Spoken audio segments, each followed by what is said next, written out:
নূরসহ দলটির নেতাকর্মীদের উপর হামলার প্রতিবাদে মাদারীপুরে গণ অধিকার পরিষদের বিক্ষোভ সমাবেশ। মাদারীপুর প্রতিনিধি জানান, ঢাকায় গণ অধিকার পরিষদের সভাপতি নুরুল ইসলাম নূর সহ দলটির নেতাকর্মীদের উপর হামলার প্রতিবাদে মাদারীপুরে বিক্ষোভ মিছিল করেছে গণ অধিকার পরিষদ মাদারীপুর জেলা শাখা।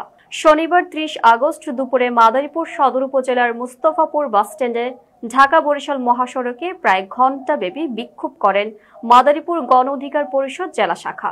এ সময় বিক্ষোভকারীরা বলেন, এদেশের রাজনীতির মহানায়ক ভিপি নূর, তিনি রাজনীতিতে আসার আলো দেখিয়েছেন। তার 24-এ যে অবদান তা এদেশের ছাত্র জনতা কিয়ামত পর্যন্ত ভুলবে না। নেতারা অবিলম্বে দোষীদের বিরুদ্ধে শাস্তির ব্যবস্থা গ্রহণ করার জন্য দাবি জানান।